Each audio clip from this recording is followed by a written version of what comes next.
Good morning and welcome to the Building Business Back workshop on Introduction to Government Contracting. My name is Paul Farmer. I am the COO of the Monterey County Business Council and the leader of the Building Business Back program. We are a federally funded program of the County of Monterey, which is operated in partnership with the Monterey County Business Council, which is a private business association. So our purpose is to help businesses in Monterey County to recover from the pandemic, with a special emphasis on women-owned businesses, LGBTQ+, and minority-owned businesses. But we're really here to help all businesses with resources. Our website is montereycountybusiness.com, where you can find access to loans, grants, marketing support, and other things to help businesses in Monterey County recover from the pandemic. So today is one of our series of workshops, free workshops sponsored by the County of Monterey with the funding from the American Recovery Plan Act. We are going to welcome Megan Beckman with the City of Monterey, who will talk about their procurement process for the City of Monterey. It is representative of what the procurement process is for lots of different cities. And then we're going to hear from Victor Valdez with the Monterey Bay Procurement Technical Assistance Center, who will go into a bit more detail about what government contracting looks like and some of the things you should be aware of if you want to engage in that. So that's enough of me. Now I'm going to pass it over to Megan Beckman, who works with the Public Works and Engineering Department at the City of Monterey, and she's going to talk a bit about their process. So Megan, over to you. Thanks, Paul. So as Paul said, I work in the Public Works Engineering Division at the City of Monterey. And currently I am the point of contact for contracting with the Engineering Division. So I'm just going to share my screen here. Okay. So, there we go. All right, so the City of Monterey has moved from a paper-based solicitation process to an online electronic solicitation and vendor registration system. This came about actually around the same time as the pandemic. And that online process is hosted by OpenGov Procurement, which was previously known as Procure Now. So a couple of things that you can do on our e-procurement portal, register to receive notifications. So I'm going to talk a little bit about the vendor registration process and how you actually subscribe to the City of Monterey to find out about different contracting opportunities. You can also follow along with updates to existing opportunities. So if there is a project that you are interested in providing a bid, if you follow that project, that would automatically send you any amendments or addenda notices. You can submit questions and receive answers regarding open bid opportunities.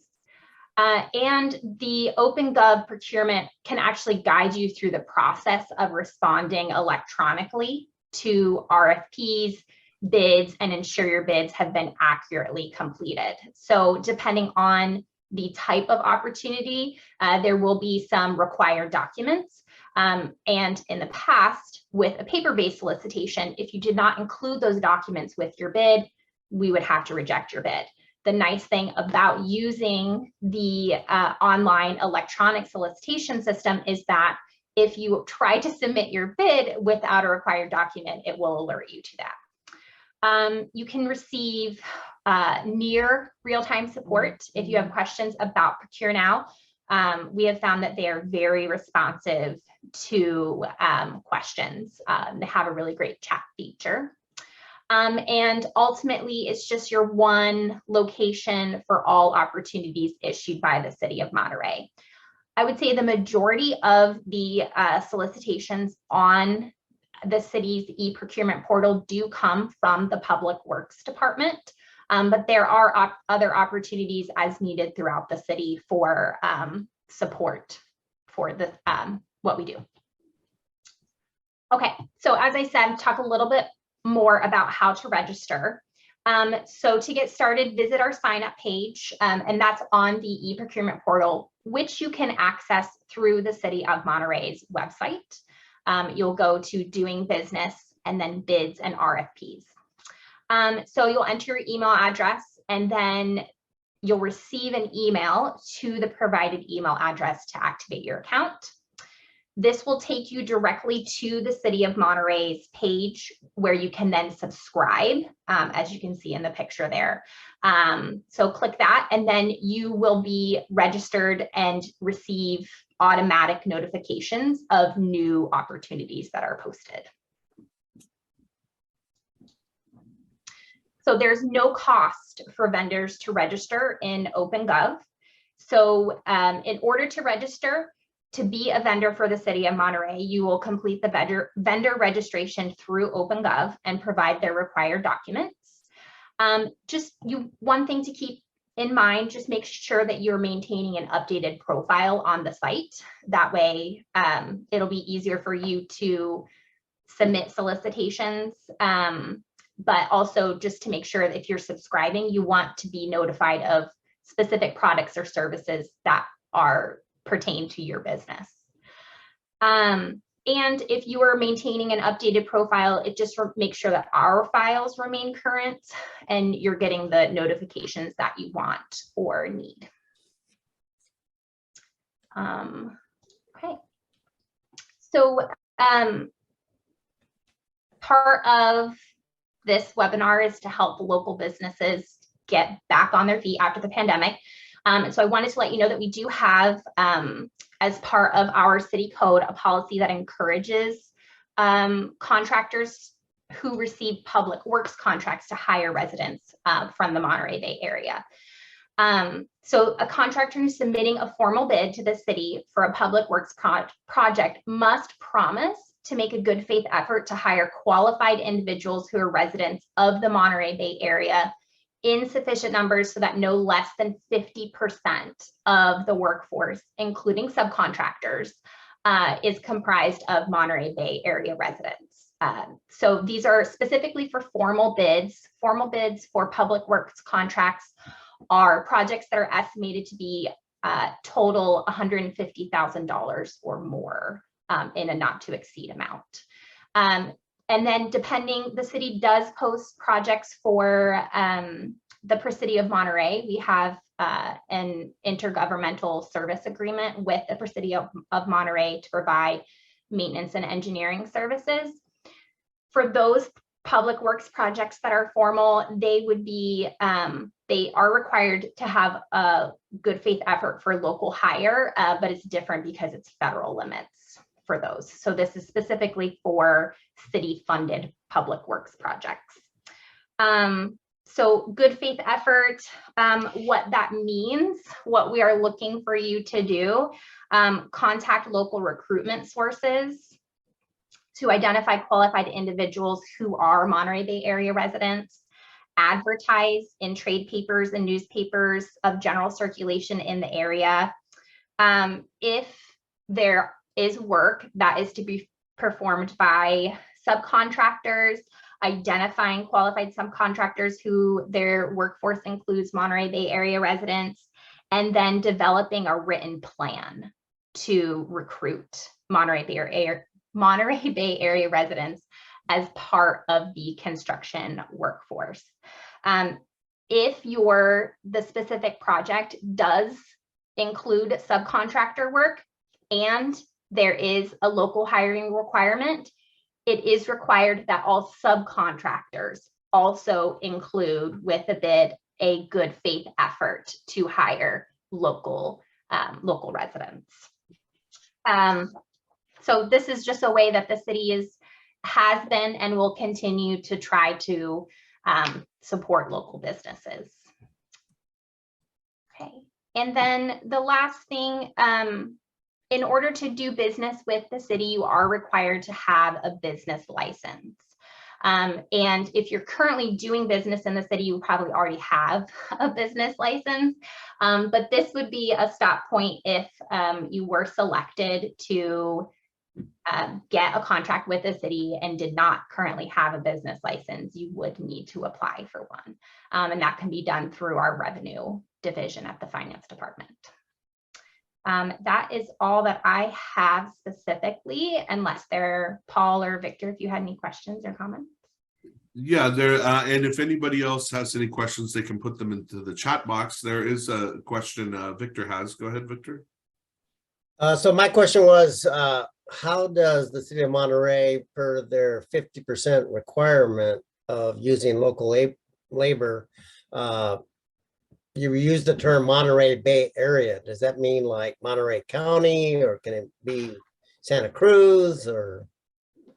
That's a good question. I'd actually have to check on that. Okay. If it's like a mile radius of the city. I don't have that right in front of me currently, but I can absolutely check on that. All right, thank you. Yeah, I would suspect it's probably either the county of Monterey or more likely the tri-county area, Santa Cruz, San Benito, and Monterey. That's what some of the other cities do. So Okay. Megan, go ahead, Victor. The other question I have, Megan, is on your website, they can see open RFPs as well, correct? Yeah, actually, let me show you what that looks like. Just going to share a different screen here. Okay, can you see that? Yep.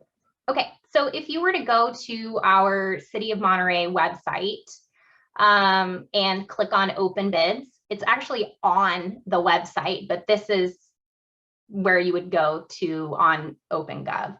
This would show you any open projects. So we have a road surface repair project. We have a Presidio of Monterey project. And then this is another Presidio of Monterey project here, the heating, ventilation, and air conditioning system. So if we go into one of these projects, I can kind of show you if we have time. Yeah, sure. Okay.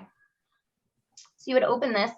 And then this would give you all the information that you would need. It would tell you the name of the project, when the bids are due, that bids are valid for 90 days after the bid opening date. So depending on the amount, if it's formal, informal, some of these contracts require city council approval before we can actually get under contract. And so the bids are valid for 90 days. That gives us enough time to get to council, get it approved, get the contract executed, and issue a notice to proceed to start working. So I can go through this a little bit more if you want, but any of these would show you information about the project specifically, who to contact. Oh, one other thing. It is really important that all communication regarding projects goes through OpenGov. City of Monterey employees cannot receive directly bids for formal projects. We also cannot answer questions directly for any projects. Any questions need to be submitted through OpenGov, and those are answered in a formal addendum process. So if you're interested in the project, please do not send me an email with your proposal. I cannot accept it. It actually is against purchasing policy for me to even look at it prior to the bid opening. So please submit all of your proposals and questions through OpenGov. If you have a general question regarding government contracting, absolutely, I can answer your questions. If it's specific to a project, unfortunately, I cannot. But OpenGov has a great way to do that through, I believe you go here. Yes, so question and answer, ask a question, and this gets submitted directly to our administrative staff. Good, Megan, we do have a couple of questions through the chat. So does the city notify those who did not win on the bids, or only the winner? So we do have a process through OpenGov where we can select the bidder. And if you have submitted a bid, then you would be notified that someone else was selected in the bid. Good. Sorry, go ahead. So for requests for proposals, which is for professional services, we do send like a no thank you letter, basically saying that at this time you were not selected for that project. Thank you. And Rhonda asks, what was the dollar threshold on contracts that you mentioned? So formal bids is anything $150,000 or more, not to exceed. So, if we had a project that gets a little tricky, because if we have projects where we think that they're going to be $100,000, but we have to take the lowest bid, and the lowest bid meets that formal threshold, it gets a little bit trickier. But any contract that is worth $150,000 or more is considered a formal contract. Okay, good. And for the last question, maybe you can stop sharing so people can Sure. see your face, and I'll ask you the last question, which I think is a good one. The attendee has seen many bids on your site in the past. Is there a way to search them quickly for keywords or NAICS codes? That's interesting. I believe so. Let me actually go ahead and go back to the city of Monterey. And you can reshare your screen if you like. Yeah, sure. I have not done that. But that makes sense for a vendor, to be able to see, because most of the bids may not pertain to them. Yes, exactly. And if you are submitting your information in your profile for your specific service, then it should notify you when things come up that meet that criteria. But let me just go on here. I know I can on my end, but I'm not sure on a vendor's. So I just went back to the City of Monterey for open projects. I believe if you go to this advanced search, then you would be able to search by, project title, a project ID, or you can actually search categories, and you can search for projects that are pending closed. We don't typically do coming soon, but if they've been closed, they've been awarded, you'd be able to see that there. Great. Okay, any other questions for Megan? Okay, we don't see any. So Megan, you did a great job, and we want to thank you for your time elucidating the process with the city of Monterey. And thank you for that. We'll share the recording of the presentation afterward so that your bosses know what a great job you did. Thank you. And I personally will tell them. All right. So thank you for that. We're now going to slide over to Victor Valdez, who is the program manager with the Monterey Bay, Monterey Bay Procurement Technical Assistance Center. I like to enunciate it to make sure I don't say it wrong. And Victor brings to the center many years of experience in business, economic development, and international trade, with a strong background on minority business issues. His previous positions include serving as the program director of the U.S. Department of Commerce's Seattle MBDA Business Center, which is Minority Business Development Agency, president and CEO of the Northwest Minority Business Council, and the associate director of the Arizona Hispanic Chamber of Commerce, overseeing various chamber business development programs. So it is our pleasure to welcome Victor, who will talk to you more about how to get started doing government contracting. Victor? Thank you, Paul. And I'd like just to add, I think that what Megan just shared was just great information for you to kind of see the process. And as she mentioned, a lot of other governments have a similar portals that they work through. Some don't, and that's part of what I'll be talking a little bit about today. Introduction to government contracting is that you need to kind of be internet savvy, because that's just where the world's going. So let's just kind of jump into it. So agenda today, I'm just going to briefly go over some procurement terms that you may or may not be familiar with, kind of the common process that go through and selling to the government. I'm going to talk a little bit about set-aside programs. Then I'm going to talk about, selling to the federal government, the state. Talk a little bit about subcontracting, because oftentimes when we think of selling to the government, we think of always selling directly to a government, but oftentimes, depending on where you're at in the supply chain, you'll be a subcontractor to somebody else who has that contract directly with the government agency, and that's where there's a lot of money to be made. Then we'll talk about the importance of market intelligence, and then promoting yourself to the government entities. So let's just kind of jump into it. So here's some terms I want you to kind of go away with. So full and open competition. What that means, anybody, any company of any size can submit a proposal. So these terms too, especially like in the federal environment, you'll see that they'll basically identify only, say that what type of competition it'll be. So they'll say it's full and open, or there might be one of these set-asides that I'll talk about next. A set-aside is where contracting officers will decide only a certain socioeconomic group can submit a proposal or a bid on an opportunity. And I'll share with you kind of what these set-asides are. I'll talk a little bit about preferences.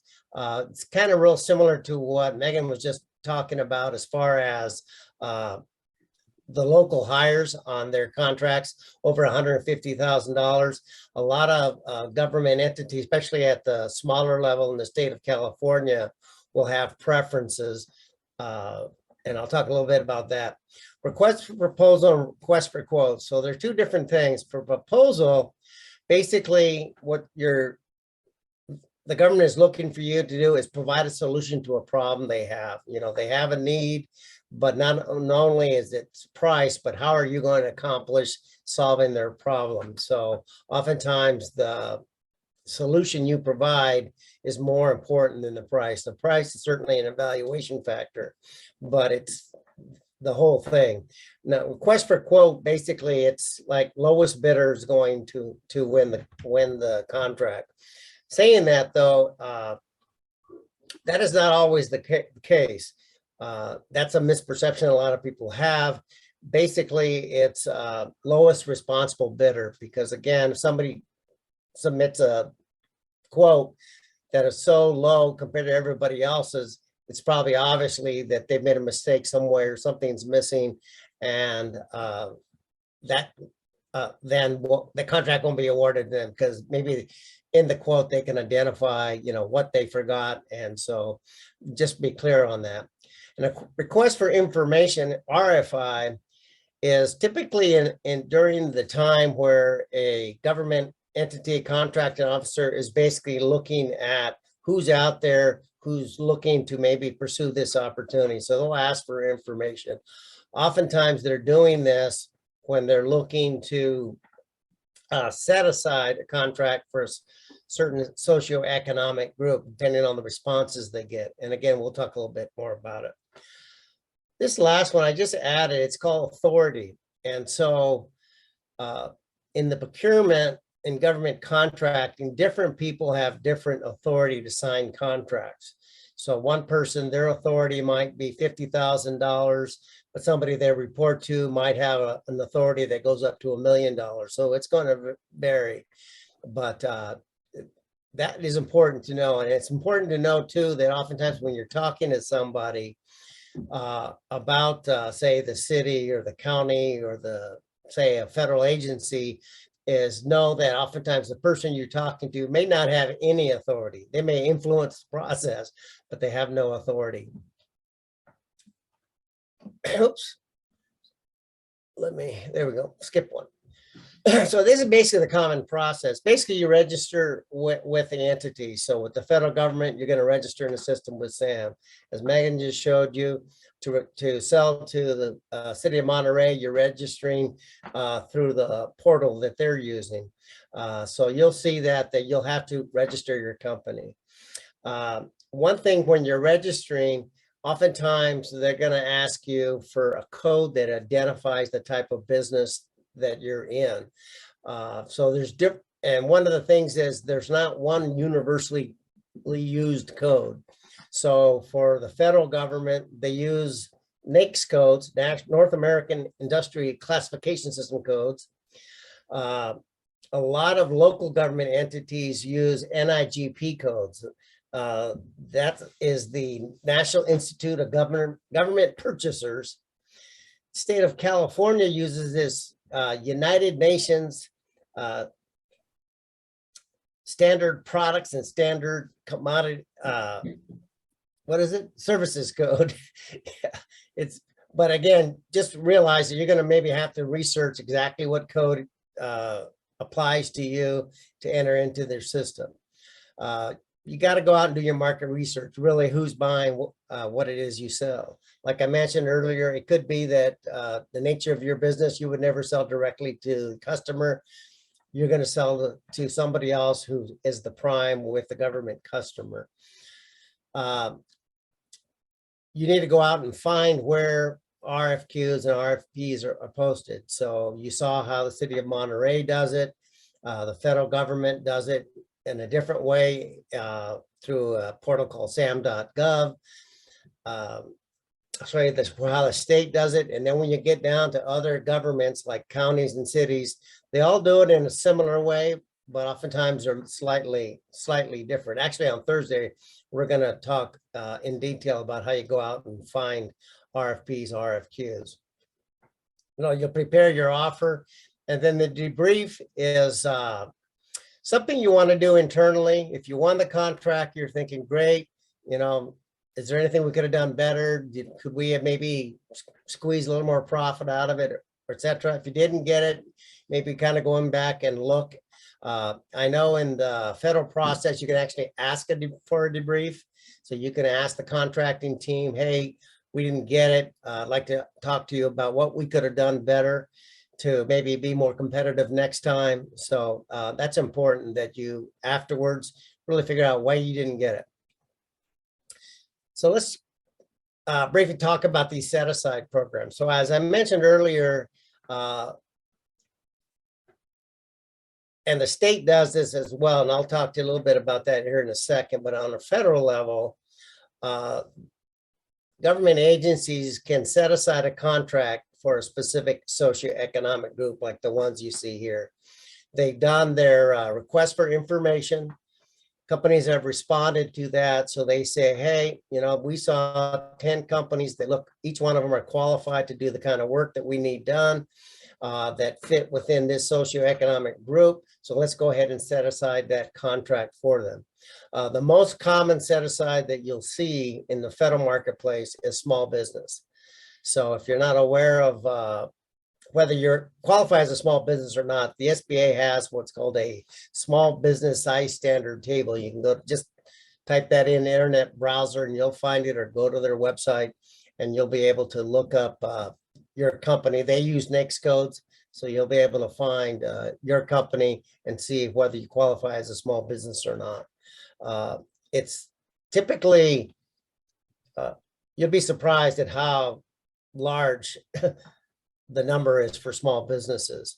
8A small disadvantaged business is a woman or minority owned company that basically has gotten certified through the SBA. Woman-owned businesses. There's a new one too that's called economically disadvantaged woman-owned business. That again is certification through the SBA, and the same thing, HUBZone business is a type of set-aside program. There's also through the Veterans Administration, a veterans certification, and then a service-disabled veteran certification. One thing about all these certifications, especially like the women and the veterans and service-disabled veterans, are if you fit in one of those categories, you can't just respond to a set-aside without being certified as a woman-owned or a veteran-owned business. So if you go through all the trouble, submit your proposal, but you're not certified, even though you are legitimately, say, woman-owned, your proposal will be rejected. So as I mentioned earlier, regardless of whom you're selling to, whether it's a city, county, federally, you need to get registered in their system. So in the federal level, it's called System for Award Management. So it's sam.gov. So that's where you go to register your business to do business directly with the federal government. Again, in that system, they're going to ask you for what your NAICS code is. The Census Bureau actually is the one who manages NAICS codes. So if you go to their website, you can find what yours is. In some cases too, and it might be beneficial to you to also know what your product service code is, because as you're doing your market research, looking who buys what you sell, there are different ways to do it. Sometimes it's more, you can find what opportunities really well with just using NAICS codes, but other times using a product service code or keywords is more effective. So you just need to play around with the system. Uh, with some of these set-asides that I just mentioned, you can go to SBA's website and just kind of determine, what kind of socioeconomic status you might qualify for. Again, the largest group is small business, and most of the opportunities that are set aside are for small. So again, these are, I mentioned earlier, if you qualify for one of these groups, you've got to get certified. So these are the certifications through the SBA, the 8A program, the Women-Owned Small Business, Economically Disadvantaged, HubZone, and again, you get certified through the SBA for these three. HubZone is a little bit different. Basically, 8A, women, etc. Veteran is you have 51% of the business needs to be owned and controlled by that qualified individual or individuals. HubZone is different, whereas the government has identified areas throughout the country that are historically underutilized business zones. And then in order to increase, business in those zones, you have to have, if I remember correctly, it's like 35% of your employees also need to live in a hub zone, as well as the business needs to be located in a hub zone to qualify. And I can tell you too that the hub zone goal by federal agencies is the hardest goal for them to meet. So again, if you're a veteran, that's fantastic. But you can't go after any veteran set aside or service disabled veteran certified, veteran-owned small business set asides unless you're certified. So you need to get registered and certified through the VA. So if you are a veteran and you want to pursue those opportunities, you definitely want to get certified. Especially the VA is really, really strong in trying to buy everything that they need to operate the VA utilizing veteran-owned businesses. Now, in California, the only set-asides that they have are micro business, small business. There's kind of a subcategory too, where it's small business / public works, and then a disabled veteran business enterprise. With the disabled veteran business enterprise, their criteria is different than the VA's criteria. So it's important to know that with the VA's, what they call service disabled veteran-owned small business, you can have a 0% of disability at the time of your discharge and get certified as a service disabled veteran-owned business. But with the state of California, to qualify, your discharge papers need to show that you're at least 10% at the time of discharge disability rating. So keep that in mind. But if you go into this Cal eProcure website where you, the government of the state post their opportunities, you'll see there's either a lot of opportunities that are set aside specifically for disabled veteran business enterprises, or what you'll also see is in larger contracts that one of the conditions of award of that contract is that some of that work needs to be subcontracted to a disabled veteran business enterprise.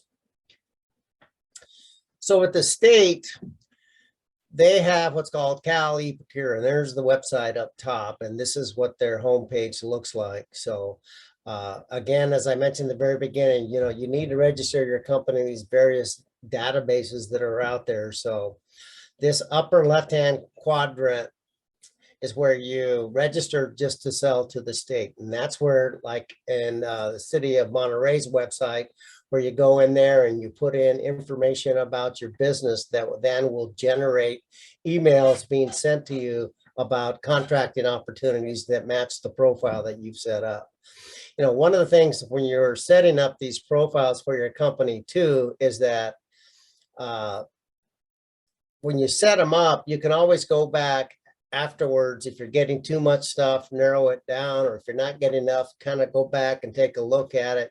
And we can kind of help coach you on that too, so that you're getting what it is that you want. Depending on what you sell though, it could be that the state really isn't buying what it is that you sell in very large quantities. So they're really not actually putting out contracts for what it is that they buy in really small quantities. Now, we mentioned the set-asides that the state has: small business, disabled veteran business enterprise, the micro business. So if you qualify for that, make sure that you go to this quadrant on the upper right and get certified. We've seen oftentimes where people will go to the site, they'll register, and then they think that they're certified as well in that process. It's two separate things. So you want to register first. And then if you qualify as some of these others, and just about everybody qualifies as small business, then you want to make sure that you get certified by that. One thing I'll add too is that the criteria of being a small business with a state is different than the federal government. It's actually kind of a smaller threshold. So if you want to just go on their website and look at opportunities, then you can just go there and peruse this, find public procurement information there. And then on the bottom right, there's some really good resources that they have where there's some trainings on how to sell to the state and those types of things. So I just mentioned a little bit about the state certification here, but for disabled veteran business enterprise. But the goal is the state wants to sell 3%, buy 3% of everything that they use with disabled veteran business enterprises. So here's when you're in their site where you go, and then they start asking you for information. You can kind of just see here is that it's the beginning of a list of supporting documents that you need to submit for the certification. So they're going to want federal tax returns, an IRS TIN number on your business, some other documents, but there's where you can go and see a list of things. Now, earlier I mentioned preferences, and I mentioned how it's kind of similar, how Megan was mentioning the city of Monterey basically will say, hey, we want for contracts over 150,000 to go, we want like a 50% participation of the workforce being from Monterey area. A lot of the government entities on the local level will have what's called a local preference. So as an example, if the city of Monterey had a preference for local businesses, somebody submits a bid from the city of Monterey, but then somebody from Fresno also submits a bid. The bid from Fresno comes in and it's lower than the city of Monterey business. If the city of Monterey business is within 5% of the bid that came from the business out of Fresno, then because of the local preference, that company's going to get that award. The same thing for these other categories: minority business enterprise, women business enterprise, and LGBTQ. So you'll see that in the notices, the solicitations, whatever the term that government entity opportunity that you're looking at, but they'll show what kind of preferences that they have. So just be aware of that, again, if you belong to any of these groups. Again, you can get certified as MBE, WBE, and then the LGBTQ by various entities in the state, and you can contact us and we'll tell you who they are. Again, I mentioned subcontracting. Hey, Victor, can I jump in just because the Yeah. question is relevant now? Megan asked in the chat box, can you discuss how local preference is different from the city's local hire policy that Megan talked about earlier? Well, the local hire is all about hiring labor force. Local preference is, again, you have two companies, one that's local, one that's, from another state or another county. So they want to help the local economy. So again, they're going to give a preference to the local business. So it's kind of, maybe it's not that similar, but that's what a local preference is. Yeah. And again, typically, and the numbers kind of vary, but typically it's right around 5% of, long as you come in within 5% of the lowest bid, then your preference might make the difference of you being awarded the contract.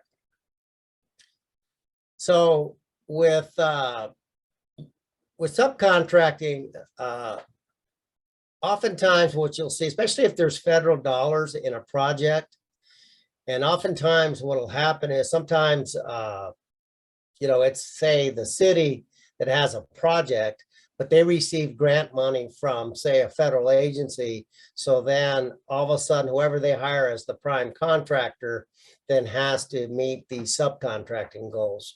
When they submit their proposals, they have to submit what's called a small business participation plan, where they then document the companies, the subcontractors are going to use, what kind of scope of work will they do, and an estimated dollar value of that. So here's just an example of some of these big players in federal world here in California that typically are always looking for subcontractors that are, veteran-owned, woman-owned, 8A, et cetera. So oftentimes that's a great opportunity for you to be on a government job, but you're not directly selling to the government. So then marketing intelligence. So again, this kind of like the slide previously, supply chain, where do you fit? So you need to kind of understand that depending on what it is that you sell, you may never ever sell directly to a government entity. You're going to sell to somebody else who then in turn sells to the government. So make sure you kind of understand that. So there's no need for you to be registering on a bunch of these government websites, as an example, if you'll always be a subcontractor to somebody else. So you just would then want to be contacting primes who are doing that and develop a strong relationship with them, so that when they're submitting proposals on government work, you're part of their team. So again, go out and identify who buys what you sell. So for the federal space, you can go into these websites, usaspending.com, fpds.com, or sam.gov. And most of these work good with NAICS codes. So you can basically see, okay, which agency is buying what I sell. So understand that. So you're just not spinning your wheels chasing an agency who you think might buy what it is that you sell when they really don't. Cal eProcure, same thing. You can go in there and by looking at their opportunities, you can see what it is they're buying, so that again, you know how active they are. It's important for you to know who your competitors are. So, and one thing that you can do by knowing who your competitors are on a federal level, if you know who your competitors are, you can pop them into this usaspending.com. Oh, it's .gov. That's a mistake. It's usaspending.gov. You can see who they're selling to. So that's a great way for you to pick up market intelligence. And then again, if you qualify or thinking about getting certified as a woman-owned 8A or anything like that, certain agencies use them more than others. Certain types of industries are used more than others. So before you go through this whole certification process, which can be onerous, go in these systems to see whether or not the industry that you're in, if you're seeing a lot of set-asides. But if you're not, I would suggest don't even waste your time in doing it. So what does it take for success? Basically, again, unfortunately, you've got to register, and you've got these various government agency databases. There's just not one place where you could ideally go and register and then everybody would have access to your information. So maybe what it is that you sell, you could sell to the federal government, you could sell to the county, any town, city, etc. So then you're going to have to go register in all these different databases. Sometimes it's nice, like, and I apologize, but the portal that the city of Monterey uses, some of these actually are used by, in fact, I know that one too is used by a lot of different government agencies, not so much in California, but in other states. But there's others out there like that. So when you're in their registered in their system, then various government agencies have access to your information. Make sure that you have effective and professional marketing materials. So one of the things is that, especially if you have a, product or service that the city buys, but if it's in smaller quantities, it's not something that you're going to see through these systems. One of the things that I'll mention is that for smaller purchases, typically, and it varies from entity to entity, meaning government entity, they can just basically go online, find your business, or they know you because they drive down the street and they see your business and they need to buy what it is you sell. They can just pick up the phone or walk in or go to your website and buy what it is they need with a credit card. But you want to get your name out there. So this capability statement is something that is used very heavily in the federal marketplace, not just by government agencies, but a lot of these prime contractors like that list I just saw. But it's a nice one-piece marketing tool that you can use, one-page marketing tool that you can use for your business. Again, have business cards, email, website. You can see that everything is moving online. And so one of the things that you want, if you want to be shown like as a real player, you need to have a website, and ideally your email matches your website. So you're John Doe at abcenterprises.com, not John Doe at gmail.com, or not abcenterprises@gmail.com. So it's pretty inexpensive to get a website up and running that's fairly professional looking. For like $500-600. So really consider that. And then, have printed material, and that capability statement can be something that you can do to save you from spending the money of actually having something professionally developed and taken to a printer to develop. Value proposition. Understand really what is it that sets your business apart from your competition. So you gotta be thinking about it, and that's what you're selling.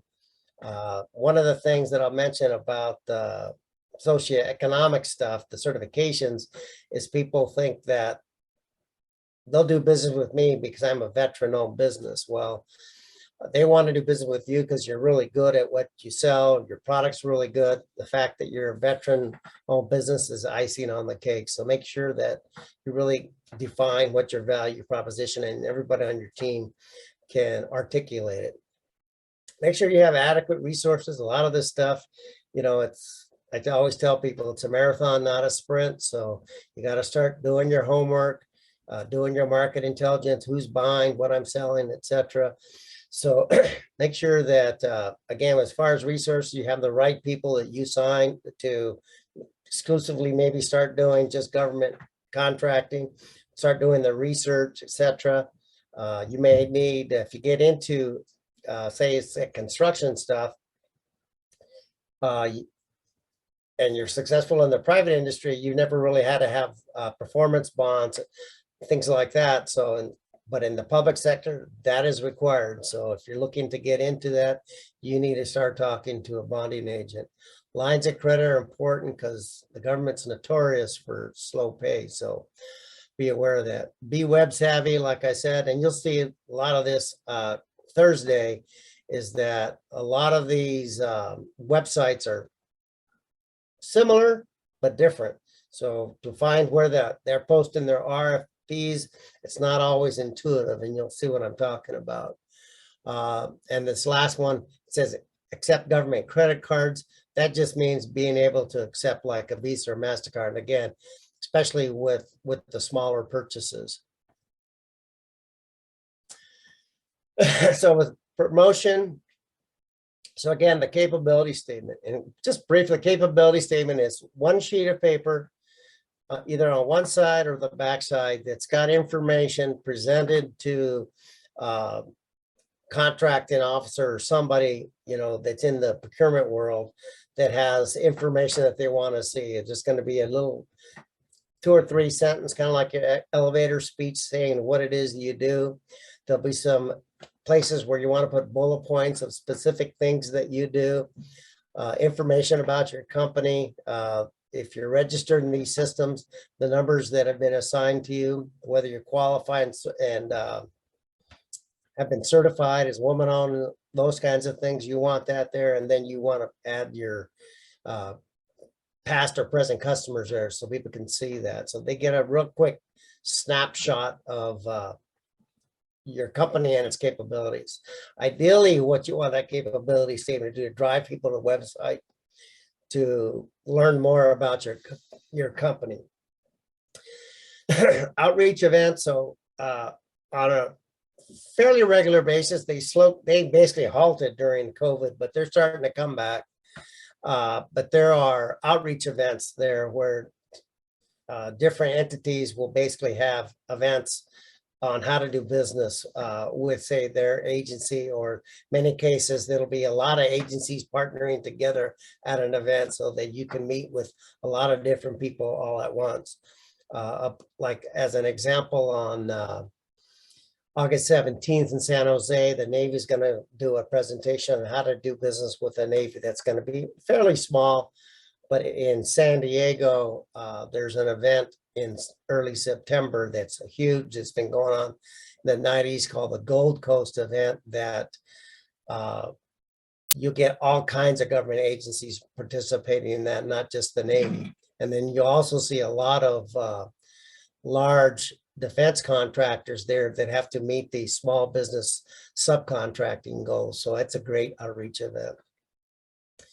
I mentioned professionalisms because, you know, you want to be professional in what you do. Don't start accusing people, you know, just be professional. One of the things that, and Megan kind of touched on this, is that it's buyers by law really can't communicate to you about an opportunity once it's posted. So if you call them, email them, and you don't get a response back, that's pretty normal. So be professional. You know, past performance is huge. You know, you want to be able to show that you've sold your product or your service to somebody else in the past. And it's okay if your past performance is all private sector and now you're trying to sell to the public sector. But again, everybody wants to feel comfortable with buying from you, and they want to know, who have you sold your product to in the past? And then elevator speech. So again, when somebody asks you, like at an outreach event or anywhere, oh, you have a business, tell me about it. You want to be able to just have it just flow off your tongue of what you do and what you're good at. So key takeaways, you know, reach out to us at your PTAC. Depending on where you're calling from, or logged in on this event, there's 7 PTACs in the state of California. We just happen to be the one that's Central Coast, Central Valley. I put watch for scams there because once you start getting registered, especially on the federal government's SAM.gov system, people will start receiving emails saying, oh, your registration is going to expire, or even if you type in something like selling to the government, you'll see all these like ads of hire us and we'll help you get registered. You don't need to do that. And they make promises that, just trust me, they can't keep, but they'll definitely take your money. With us, with PTAC, just a selfish plug for us is we're your tax dollars at work. There's no cost to you to come meet with us, talk with us, and we can just kind of walk you through all these steps. Again, sell your value proposition. sell what you're really good at. Remember again that it's just have some patience time. You may submit some proposals and you probably aren't going to win them the first time, but just learn from each one of how you can make it better, but eventually it'll start happening for you.